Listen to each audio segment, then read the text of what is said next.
Okay, let's see how this goes. See if I can get my glove on. All right, it's gonna be a little bit tricky. Uh, it's getting out for the first time uh, under snowshoes that I've never used before. So uh, I tend to like to use, well, I mean, trekking poles are virtually mandatory with snowshoes. So um, unless you want to injure your ankle or your knee or back or something. I know some of you guys up in the north are probably like, there ain't enough snow on the ground for that. You're almost right, but that not sinking that extra 4, 5, 6 inches, man, makes all the difference in the world. Uh, so another thing I'd like to give you an update on in my continuing effort to try to improve these videos for you guys. I got a better mic. So a lot of people on the platform and off are kind of giving me some flack, maybe much deserved flack, about sound quality. So hopefully it'll be a little bit better for you. The wind sock's on, but wind's not really bad out here. So again, I'm just gonna freestyle off the cuff. And I really didn't know what kind of video I was gonna make out here until I started in. And I guess what I'll try to make sense of this whole thing, but I want to talk about the principles and attributes of something. Two topics in particular. I want to talk about starting as you mean to go on and plan Bs. Maybe I should separate these into 2 videos. Maybe I will. I don't know. But I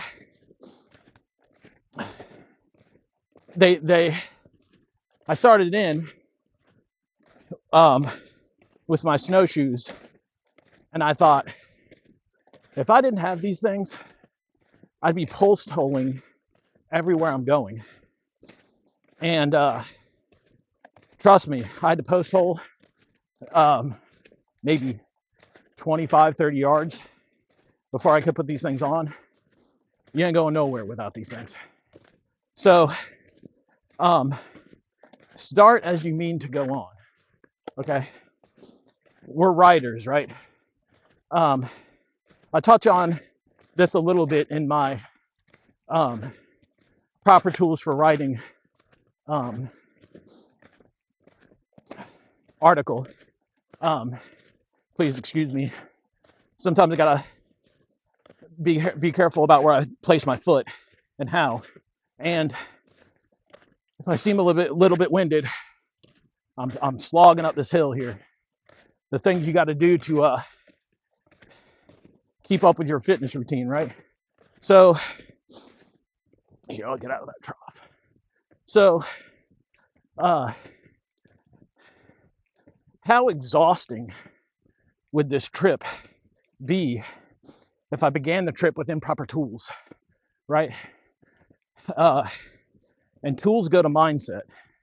Okay. Are you so inexperienced and are you so young to the game that you don't understand that you need proper tools?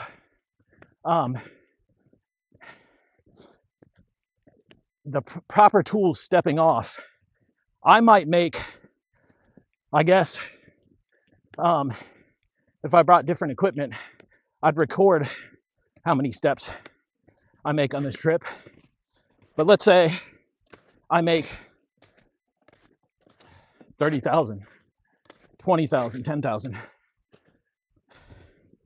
Kind of goes back to what I was trying to say about the snowshoes. Sinking in that other 5, 6, 8 inches, every step, hellish, right? So,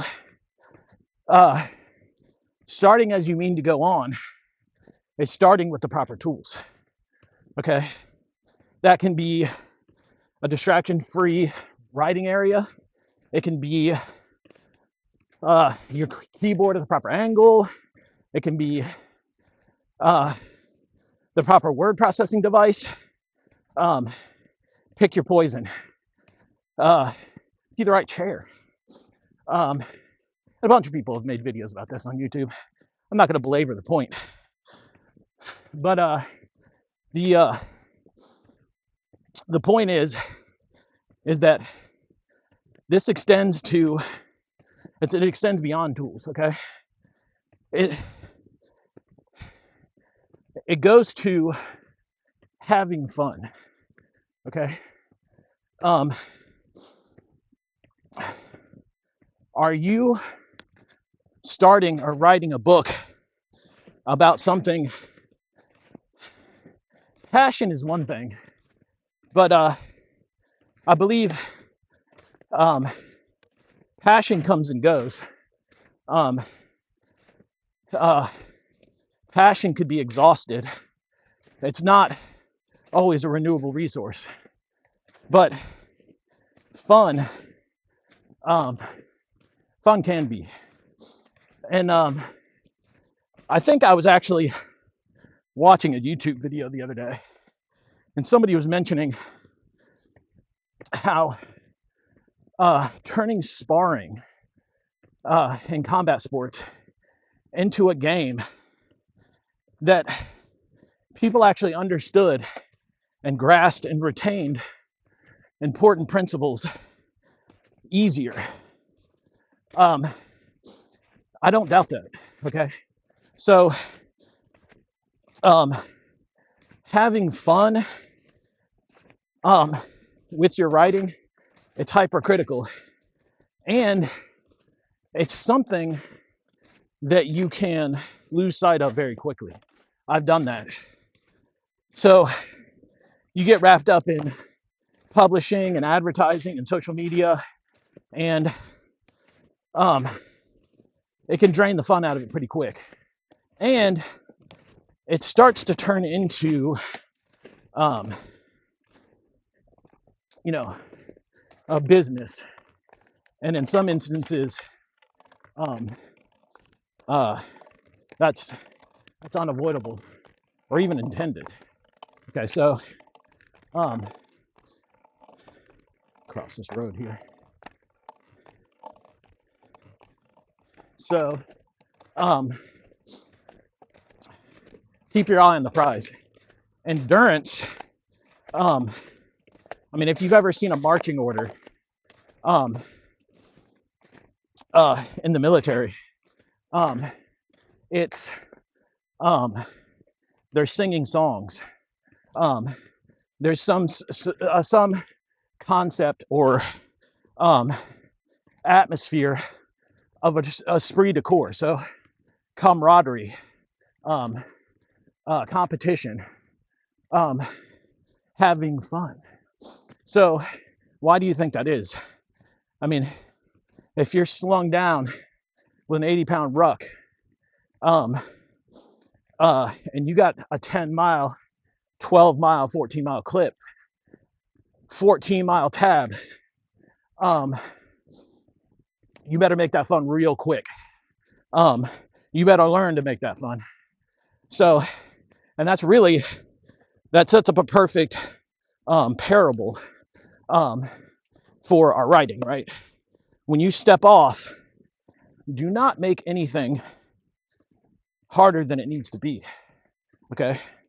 Start with the proper tools. Spend a little bit of money. Okay? Get a decent word processor. Or if you prefer writing by hand, that's what excites you. That's what gets you up in the morning. This again, I won't belabor the point, and I won't rehash the contents of my proper tools for writing, but start with a decent pen. There are profound differences between a chip or